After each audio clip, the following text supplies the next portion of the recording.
So hello, my name is Tyler Leistash, and today I have the honor of interviewing Eugene Albro, a World War II Navy veteran, at the office of Parade Rest, Virginia, on June 18th, 2015. This interview is being conducted by Parade Rest, Virginia for the Library of Congress's Veterans History Project. Now, Mr. Albro, could you give us your full name? Eugene Francis Albro. And your date of birth? It's 1923 and September. September 25th, 1920. And your branch of service? My rank of service? Your branch of service. In the Navy, well, the Navy, but the Navy's a lot of things. Yes, sir. And what was your highest rank? The highest rank was petty officer. And where were you born? I was born in Brooklyn, New York. And had your family been in Brooklyn for long, or were you new to this town? Yes, my mother and father lived there. And what was your father's name? William. And what did he do? What was his occupation? Well, he was a truck driver. And what type of things did he drive in his truck? That's all I knew, was a truck driver full of any different thing they had with. And your mother, what was her name? Margaret. Yeah. And what was her occupation? Well, she was just taking care of us. Did you have any siblings?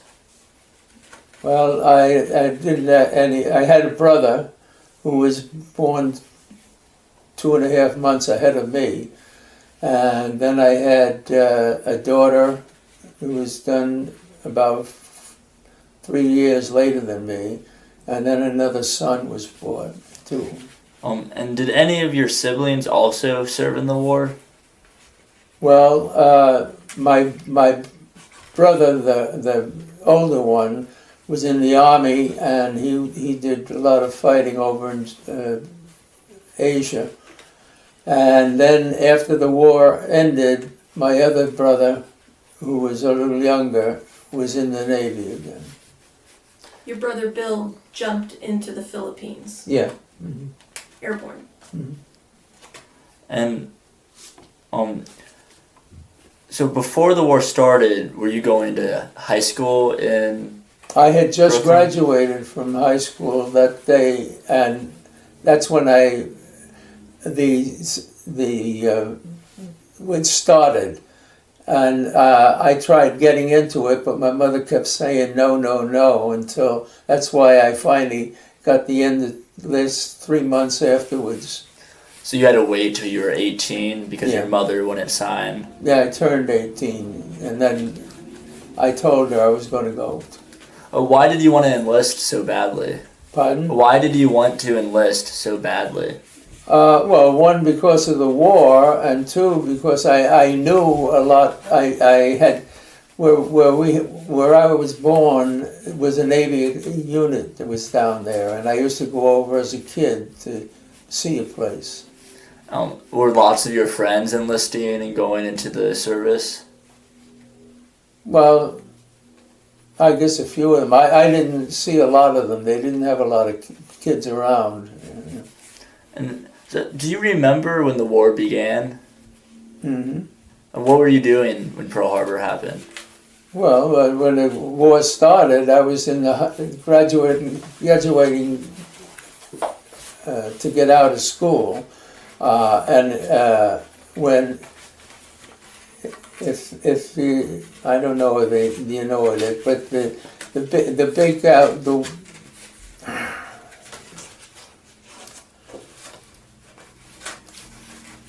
the Germans put down I see I can't get it off. That's okay. Just take your time. All right.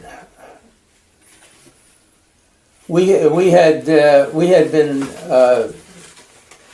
taking care of the Germans, and not the Germans. Oh, God Almighty!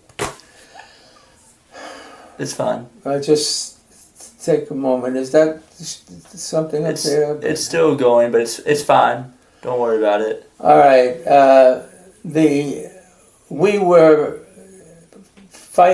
not fighting, but we were working with the English. Mm-hmm.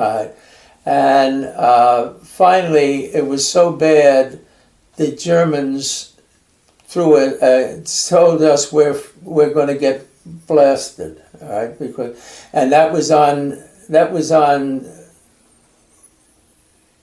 just around.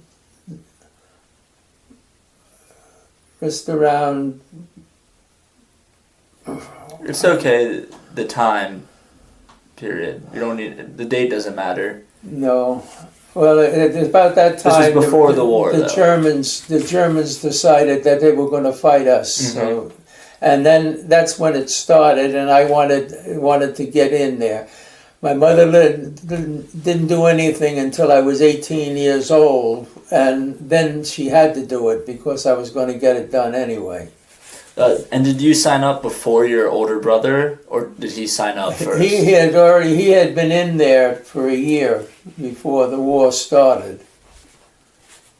And so it was always Navy for you. You didn't want to do anything else. No, that was it. So once you enlisted, you went to basic training, correct? Mm-hmm. So what was that like? What type of things did you learn? Well, that's one of the things you get in here. I was in, and I went down with everybody else, and I went in, and the first month everything was fine. The second month they gave me a call down and said, you're going to be sent out to a Navy, not a Navy ship, but a ship out in California. And I said, what the hell for? I mean, I haven't done anything yet. And they said, well, you were down, you had 0, when you got put in there, you were 0. You didn't have anything. All your test scores were 0. Huh? All your test scores were 0? I had nothing. Nothing came in. And I said, well, what the heck goes on? He says, well, I talked to them in a language they could understand anyway. But the thing is, I told them, this is nonsense. Do you have did you have my part? And he said, no, it says nothing. And I said, well, if I'm going to go out someplace, I'll tell you before this, you go look and find it, why it's in there. So anyway, I got kicked out for 2 weeks, and then I had to come back again, and I said, oh, thank you. Well, now you can go any place you want to go. And I said, what do you mean? And he said, well, we looked at it and found out that yours was the first one to go through, and it didn't mark anything. And then everybody else got the marks. So then they decided they're going to give me anything I want. So I said, fine. The first thing I wanted to get was well, it was one of them where you got to fly, and you had a lot of different things. No, we don't want that because we have that too. So and I said, well, what do you want? And they said, oh, here's one you can take. You can go and get a.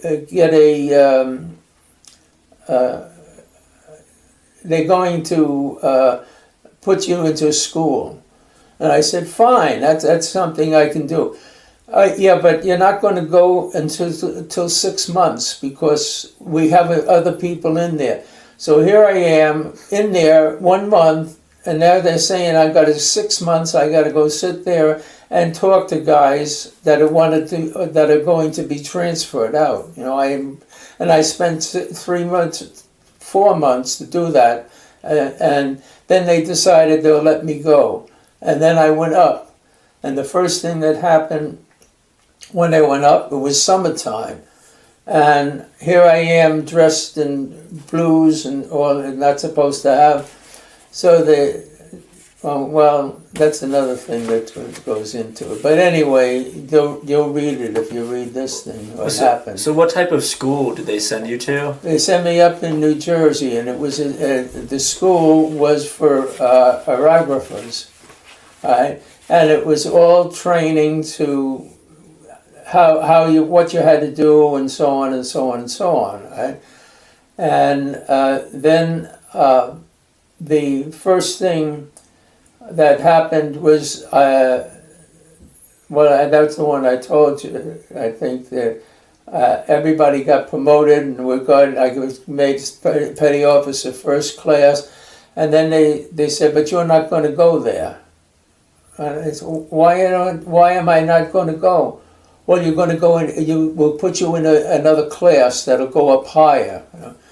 So I went 3 months after that, and I said, fine, great, now I'm going to go here. You go out to the West Coast, you can go to all the Navy ships, what do you want? So I told them 3 different ones I wanted, and fine, I called my mother and my girlfriend and said, I'm going, and then the next thing I come back and said, oh, you're going to go to an advance in this school. And I said, how come I'm going to go to advance in school?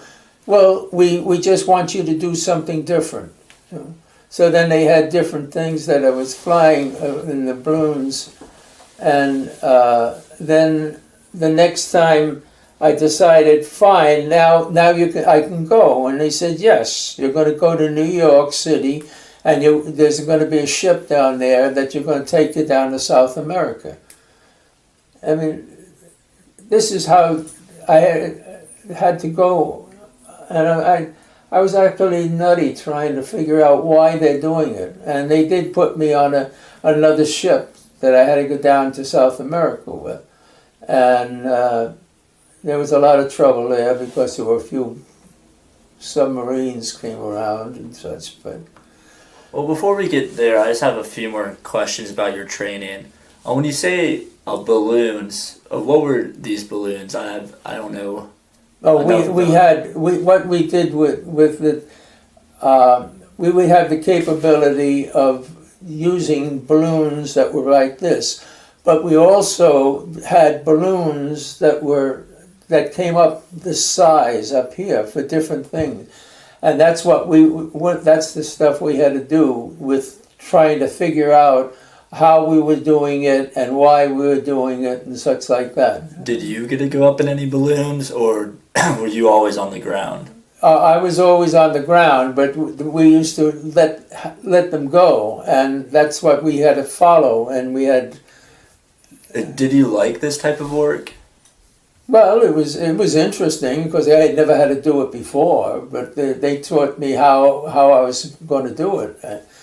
And the thing is, I thought when I was going to go down to South America that I was going to be doing that. Well, I don't think I ever flew a blimp, not a blimp, but one of those things down there. I used to fly in the blimps because I would fly those on a fairly regular basis.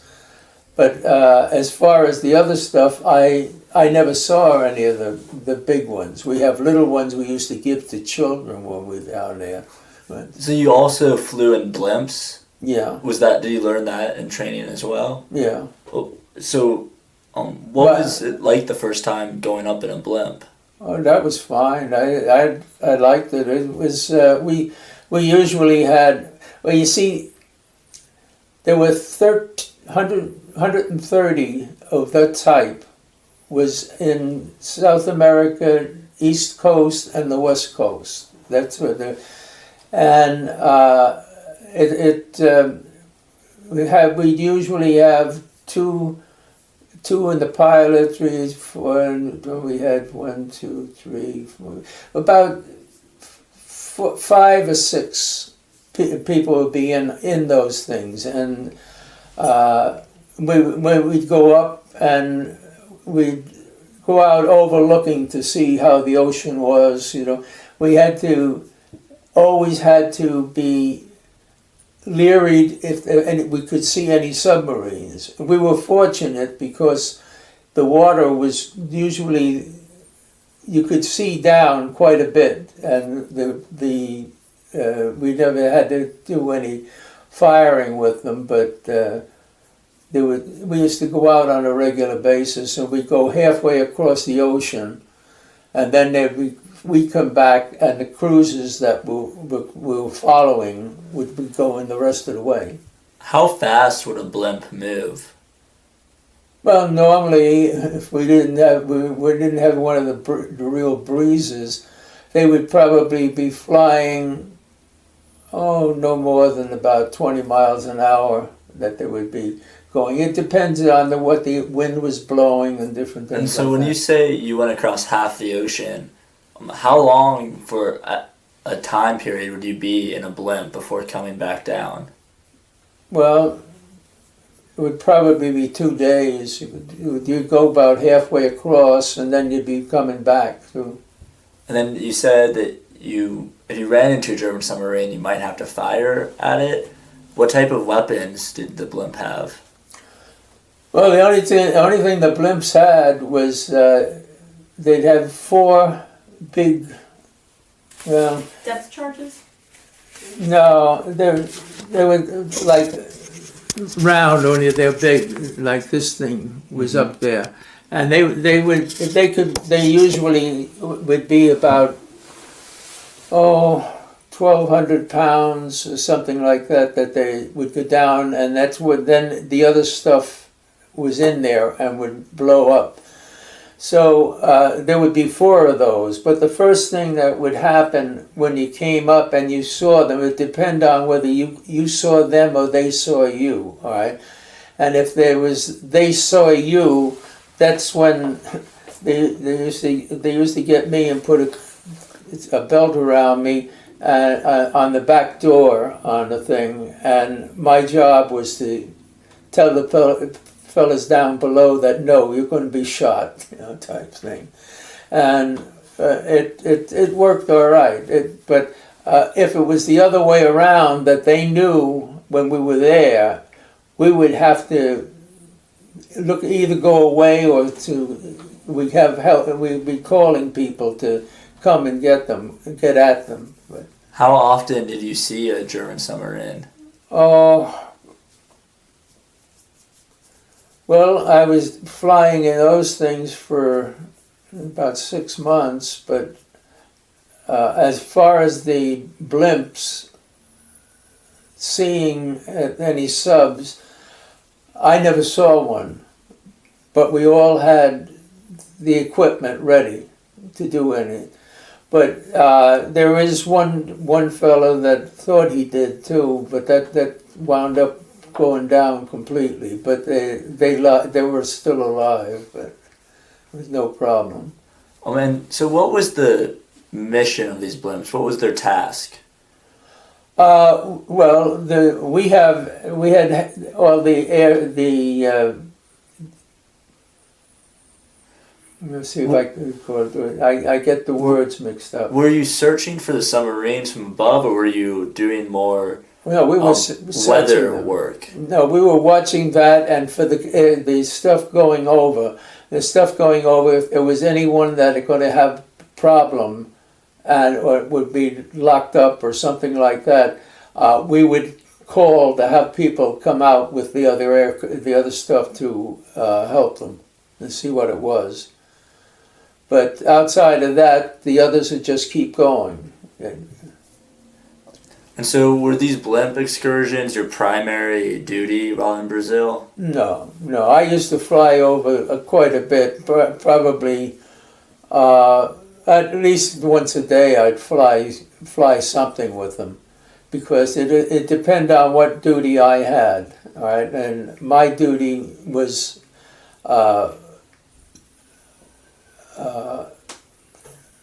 aerographer, which meant that I had to go and watch. There were 4, 5, 6. There was 6 of us that were in there, and it was usually you'd work for a couple of hours and a couple of hours, I would always have, I'd like to have it at night, and then it would be a lot easier than having people calling up or everything else too. And so, let's just talk for a moment about what Brazil was like. Was this your first time out of the country?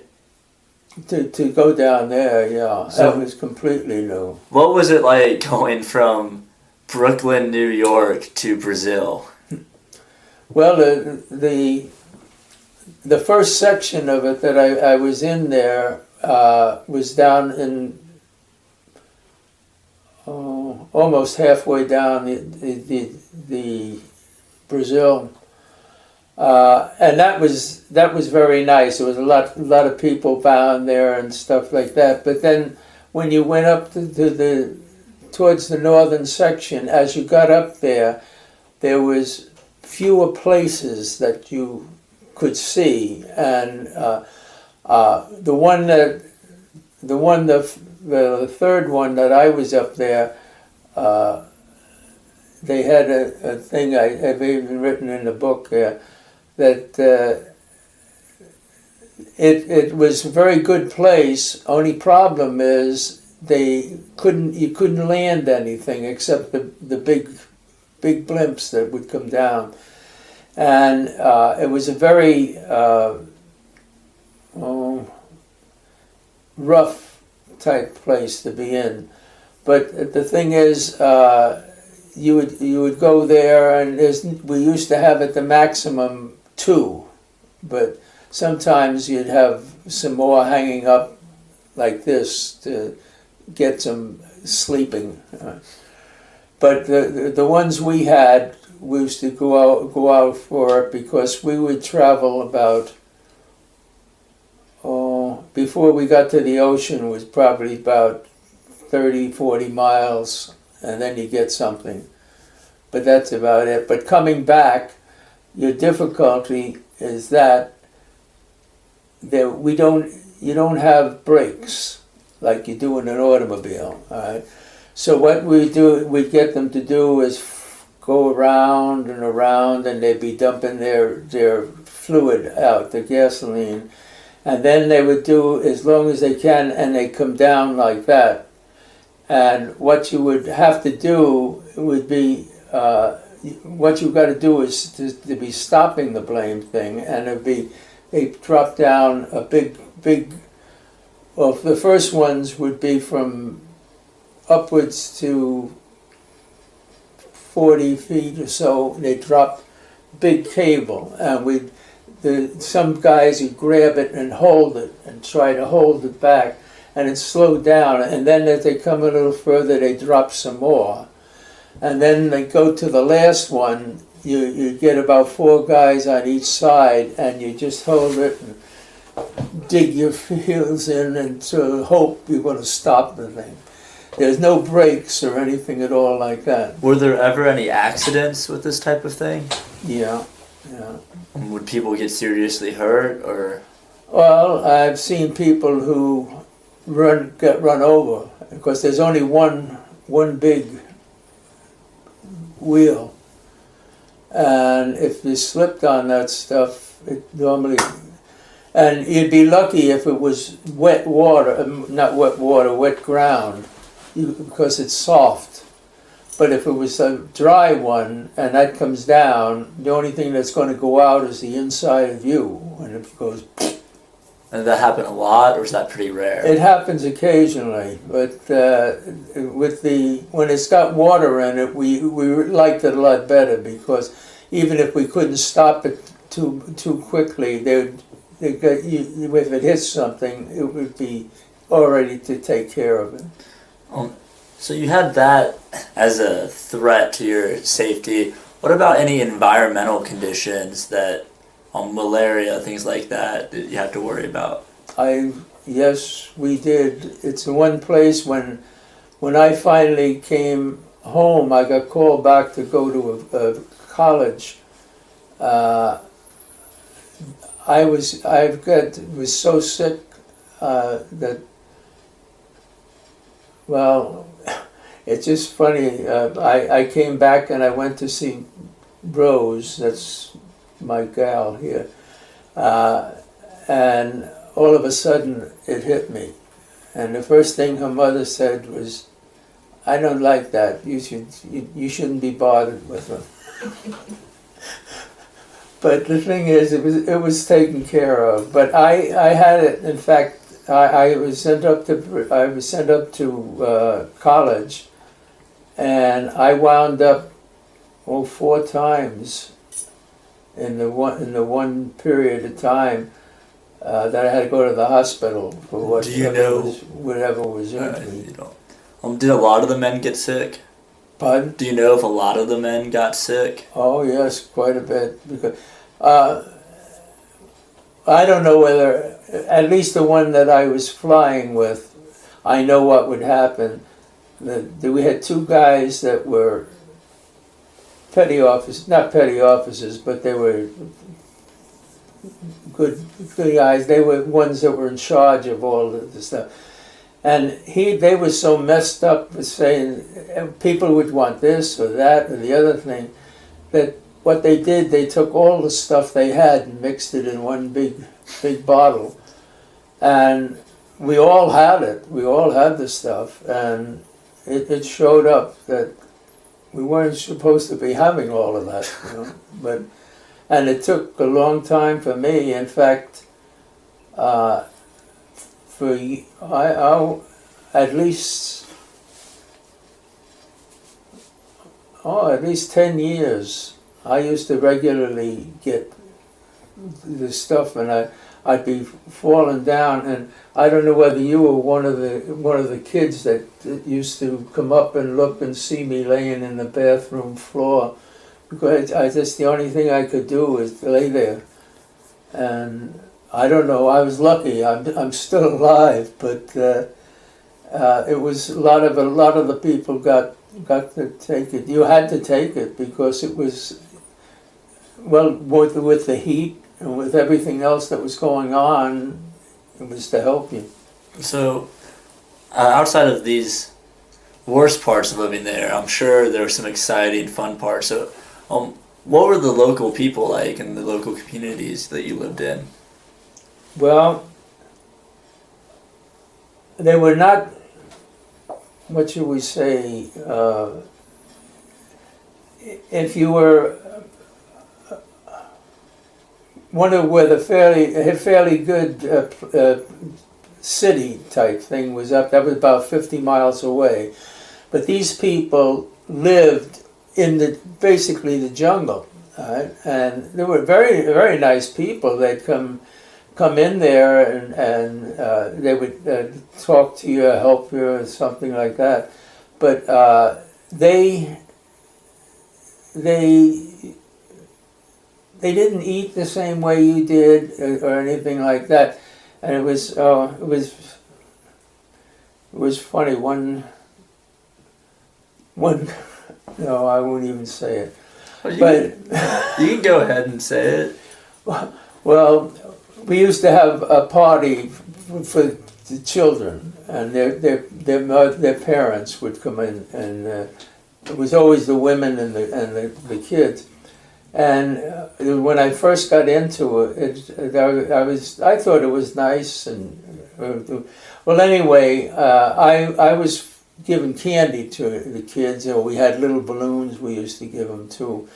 And there's one girl come up and she was talking to me and smiling and talking, and I don't know what the devil she's talking about.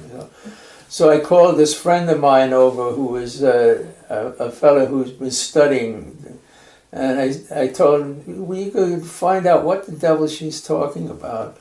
So he says, okay. So he goes over there, and all of a sudden he's laughing, and he turns up to me, and I said, well, what is it all about? And he says, well, she said, could I take care of having another baby for her? And I said, oh God, no, but this is the type of thing what they did. She wanted a blue-eyed baby, right? Yeah. And what type of other things would you and your unit do for fun, for leisure time and for leave? Well, occasionally they would drive us into.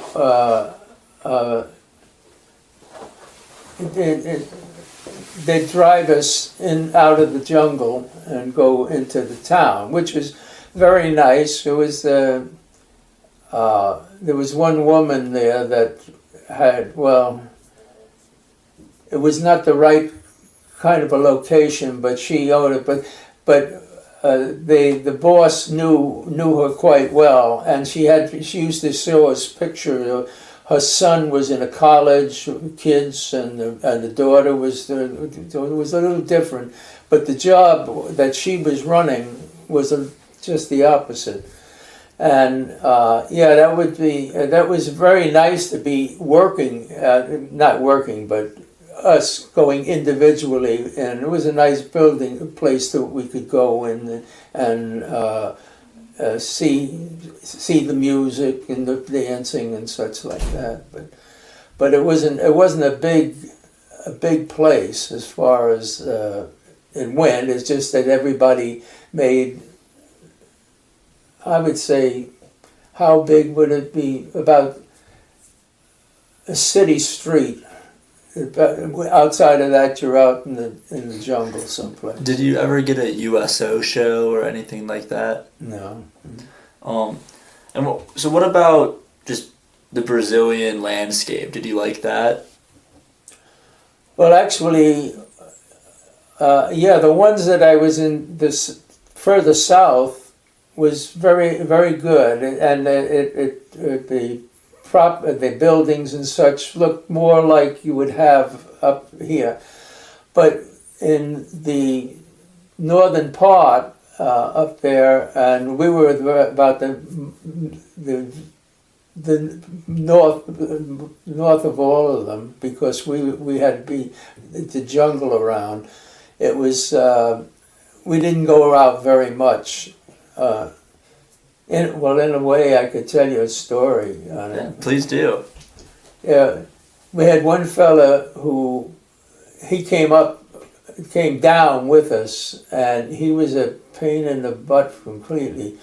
But he used to. You would see him walking around like this. It was like he was crippled,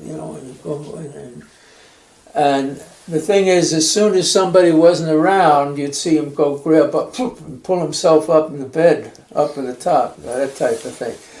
But anyway, all the guys were just fed up with him. They couldn't figure out what he'd do. And one day I had to be driving, and I had to drive him over, and the guy said, what is he doing over there? And I told him he's drinking.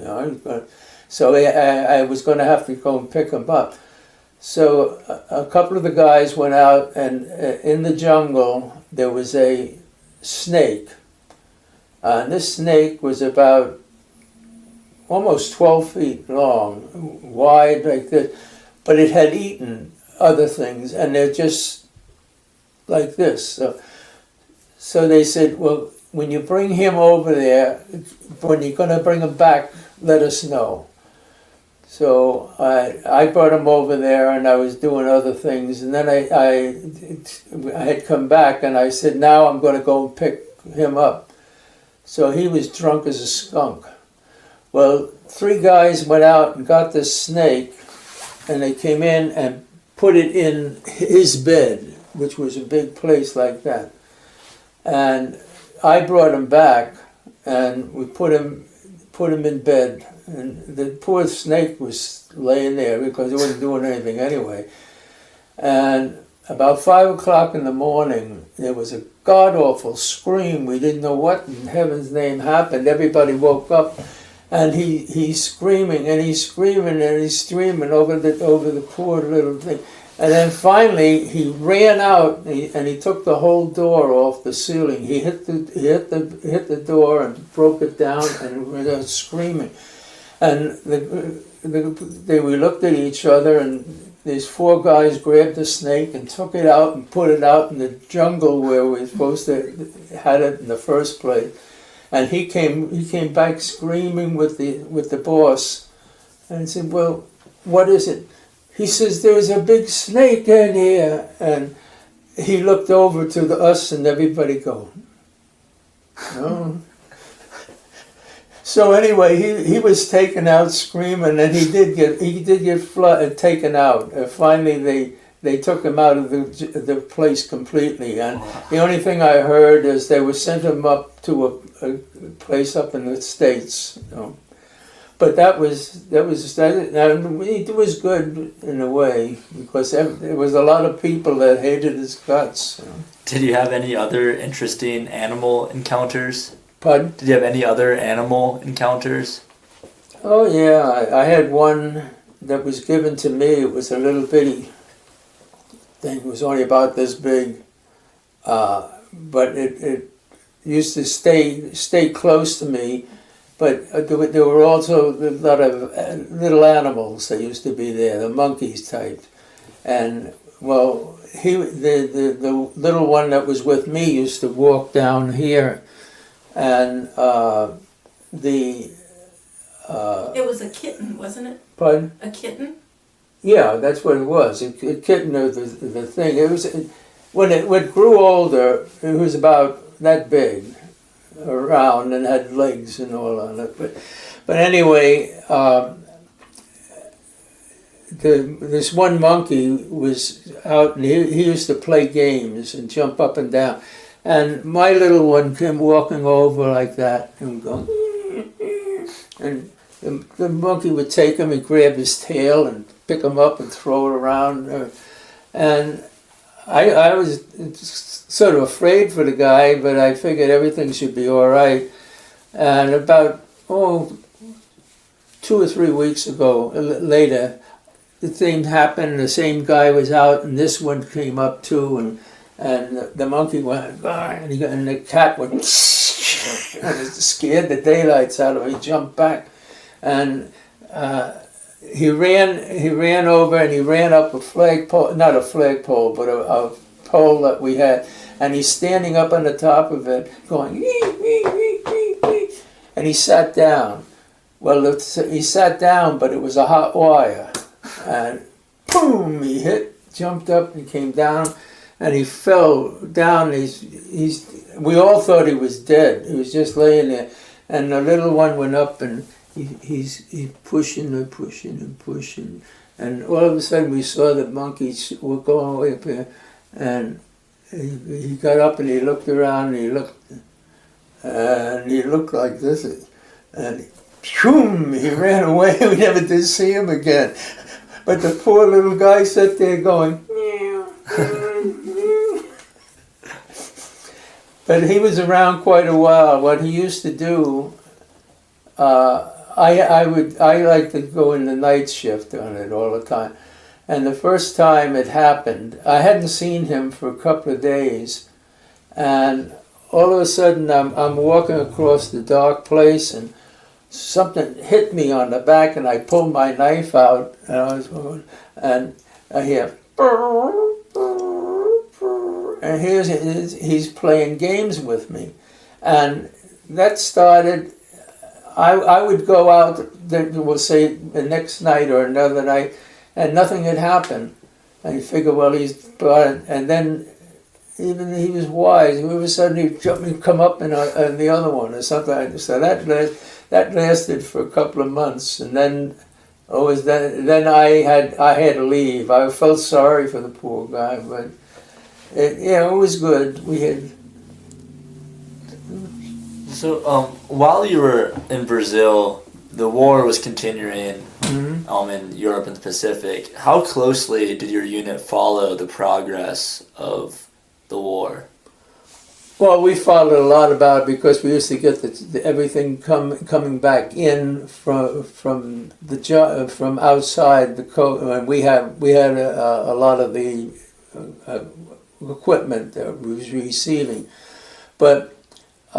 One of the things that nobody has ever seen on it is back Well, at that time, I was in the place about 4 months, and all of a sudden, the boss, which is the chief petty officer, called everybody together and said, "See, there's a whole bunch of uniforms over here and different clothing." Now I have to get the words, but in South America at that time, let's see, which one is it? Southwest side of the Chile? pardon? Chile? Chile? No, Peru? it's all the way down to South America. All right, there's the way the thing goes on. Our section was here, and then this would go all the way down. But other sides here, it would go in and go down this way. The Pacific side. Yeah, the Pacific time. Well, down at South America on the West Coast, there's one big. Argentina? Yeah, that's it. That's the big one. Yeah, and over here on this side, there was another. I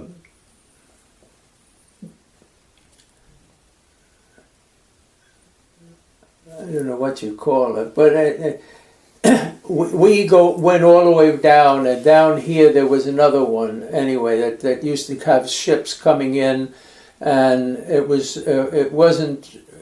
another it was owned by itself, let's put it that way. But anyway, this guy, the one over here, had called over and told that he was going to take over this one. I should keep my mouth shut because I know what it is, but I can't say it. Is it right next to Argentina? Yeah. Is it Uruguay? Is it Bolivia and Paraguay? It's another one right next to it, across over here. The one where was here was right next to it, and this one over here was one that we had ships coming in, and in fact, a couple of months later there was a German one that came in and got blasted. But anyway, we would get all this uniforms. We had to do it. Get dressed up the uniforms. They gave us the weapons that went along with it, and we were watching for a week, trying to get everything going. And they were going to take us down and prevent this battle that was coming out from the West Coast area. And what happened, we finally found out that 2 Navy-equipped ships were down there, and they went in, and the other one was going to, they were over here on the West Coast, and the one that was coming from the East Coast all of a sudden decided that they didn't want to be doing any problems, so they had to stop it. So then they had to take all our clothes off us and everything else. But it was going to be quite a battle. That we had all the equipment for it, and the biggest problem was trying to get all of us down there to do the fighting. But anyway, that's just another thing. So did you like your time in South America? Pardon? Did you enjoy your time in South America? Yeah, because I was always taking care of people who shouldn't be in trouble. That's all. And I would go around to the various locations that are doing this, that, and the other thing. And I thought it was kind of a weird job, but then it turned out later, quite a while later, that's why they were sending me down there for. Did you ever wish that you had been given a different job during the war while you were down there? No, it was a little different. It was odd. The only thing I didn't like about it was that there's always somebody talking in some sort of a foreign language that I couldn't understand. But And so were you in Brazil when the war ended?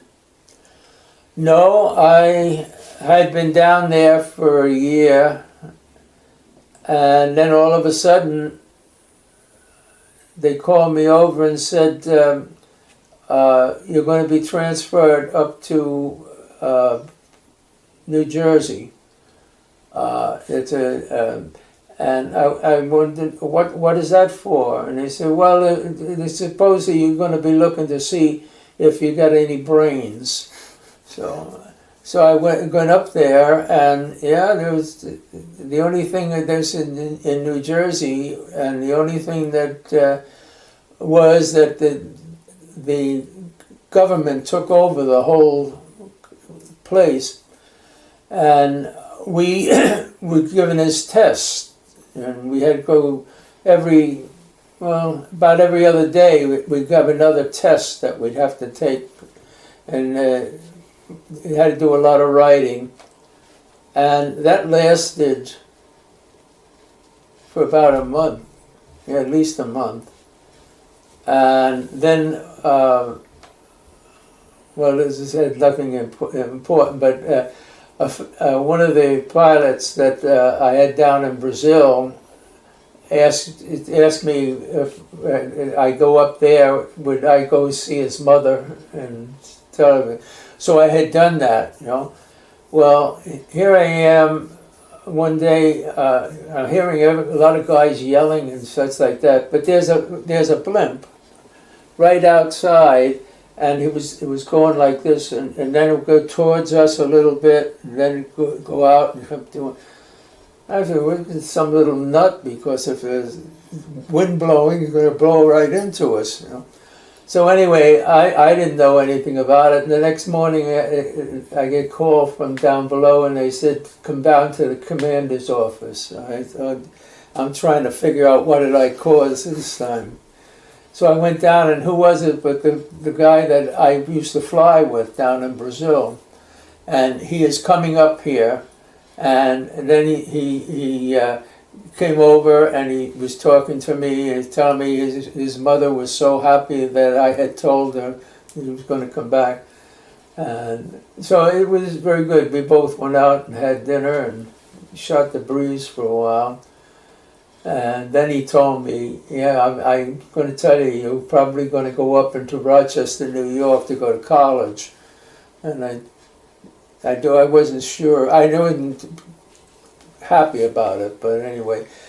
So I did. I wound up going up there for about 4 months, and then it was Thanksgiving. No, it wasn't Thanksgiving, it was Christmas. And then I came back, and I had about another 4 months. And then I was going to get promoted, and then the war ended. And I said, well, I think I'm going to say no. And so I said, fine. And then what happened after that was they told me I'm going to be sent down to Pensacola, Florida, not Pensacola, New Jersey. In one place in New Jersey. And I said, why? I got all the points to get. Well, that's what it's supposed to be. So I went down there, and I'm grumbling for a week, 3 weeks down there. And next thing they come out and they said, you're going to be sent up to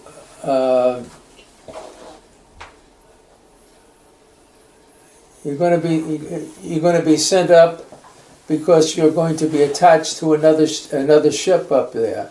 Is this right after World War II, or is this? Pardon? Is this right after World War II, or is this closer to Korea? The war had just ended. Okay. Right? And they sent me up there, and there was this it wasn't a Navy ship. It was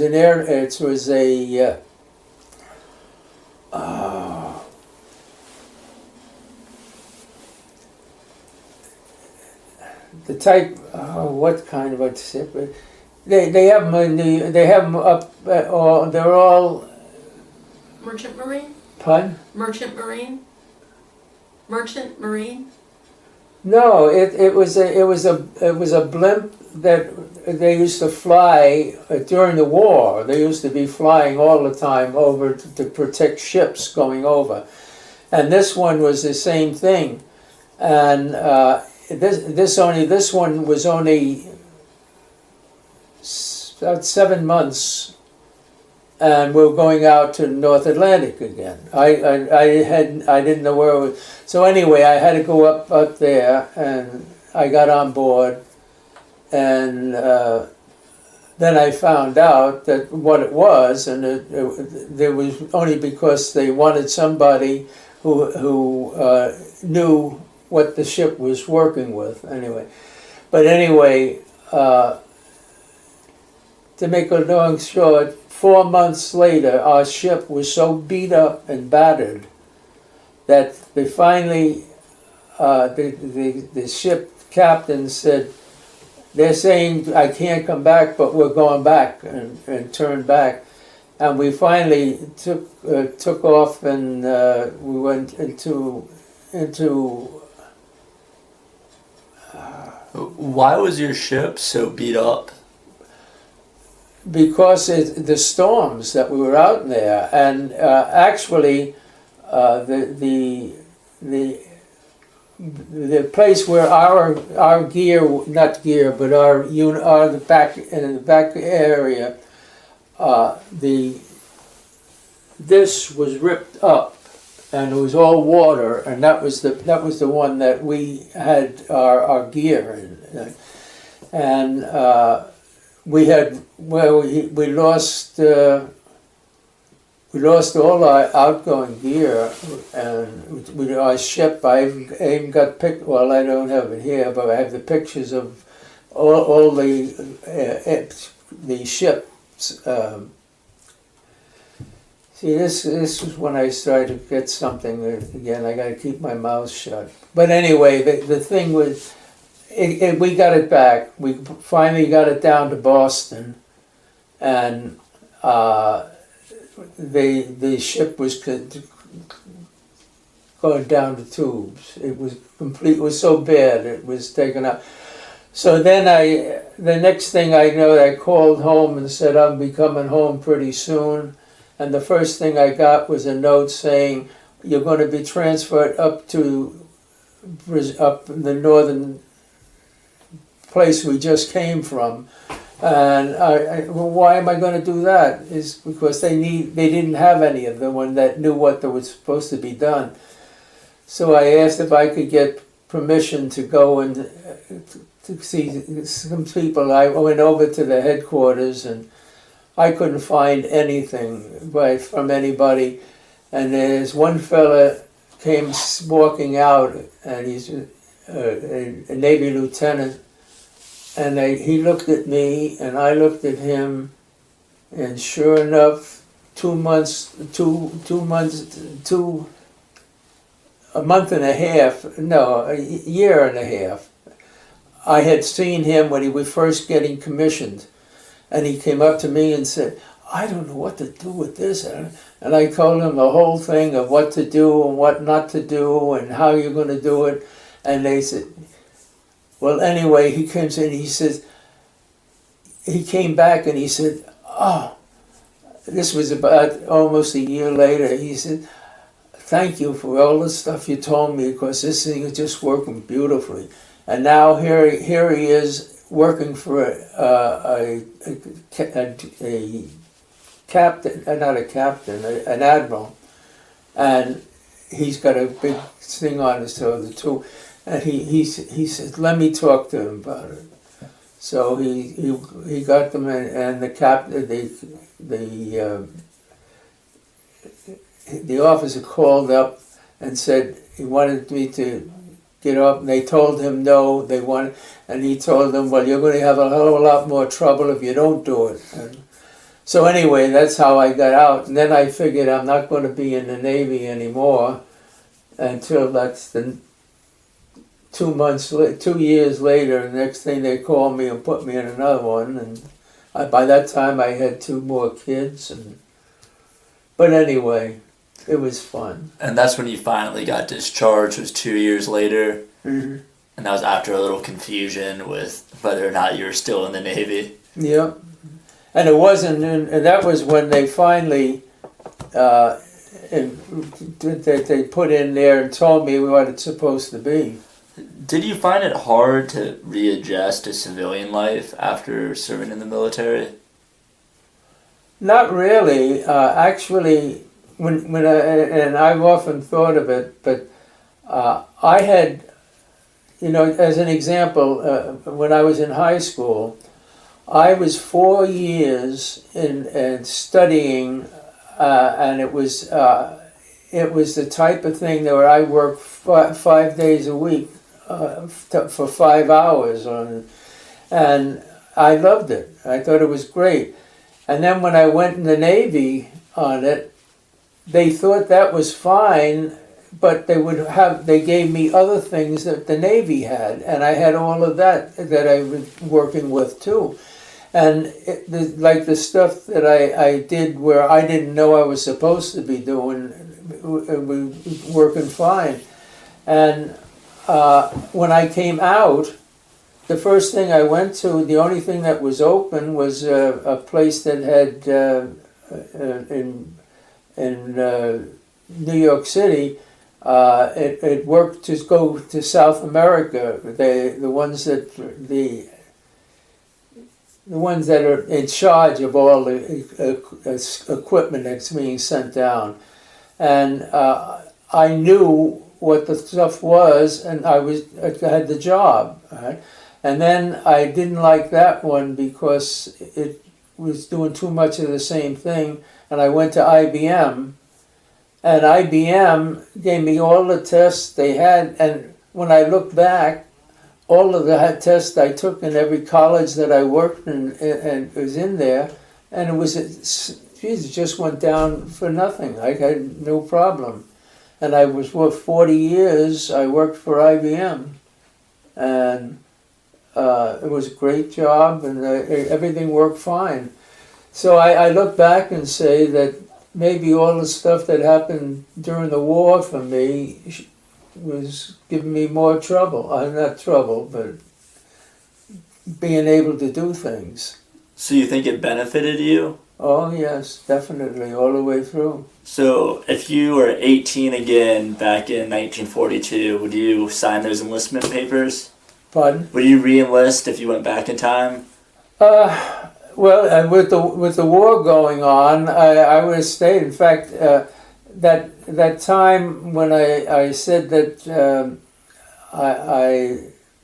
I had refused to get a petty officer, to rather get commissioned. If the war wasn't done, I would have still gone through the commission, because it was only three months away from getting in there, and that's what they wanted to do with me. But it didn't bother me. I didn't know exactly what they wanted me to do. And if they told me it was the war going on and going to be on for a while, I would have taken it, because I know my brother was over there, and it was no problem. But this time it was ended. Everybody was screaming. It was so wonderful. There's no more going to be a war or anything. I feel, well, I might as well get out now. So do you think that you learned valuable life lessons from your military service? Pardon? Do you think you learned valuable life lessons from your military service? Yes. Yeah. Well, one of the things you would think yourself, you would want to do what they want you to do.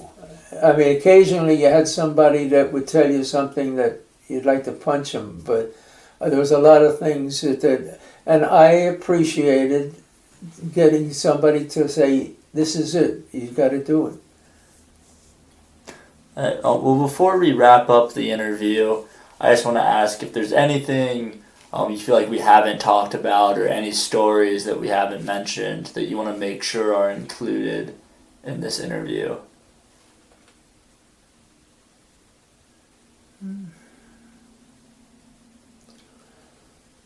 Well, all the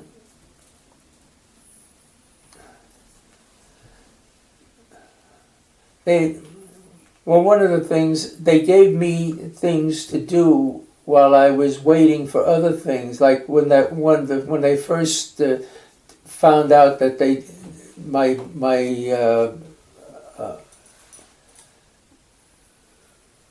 when they were going to send me over to the West Coast for something, but it took me 4 or 5 months to get anything done. But again, I learned that for what I was doing, and it also that I was helping people who were wondering what was going on and how they're going to do it. So everything that they had put me tied to, it was something to learn.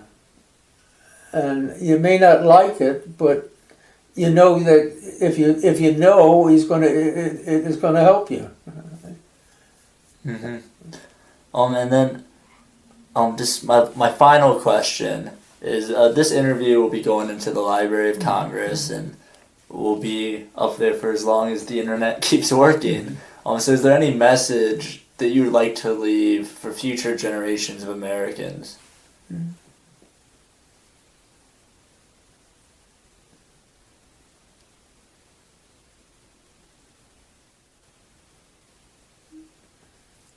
Well, yeah, I guess in a way, every time something happened, I have to use my head to figure, if it's the best thing, the best to do, or if it's not the best to do, you can go and change it to make it the best to do. That's what I would. When I was in the service, you could sit there a lot of times and say, "Oh, I wish they'd drop dead" or something like that. But you really look at it and you say, "Well, I can take care of this, or I can take care of that." And if you're willing to do that, I think, in a way, I think they like me, because I would accept the thing, thinking that I can do something or better on it, and that's the way I would do it. I wouldn't be bucking them to trying to get something else. So. All right, well, thank you, sir, for allowing me to conduct this interview, and thank you for your service to our nation. I hope you enjoyed it as much as I did. Well, I hope everything was good, because I liked it. That was a great interview.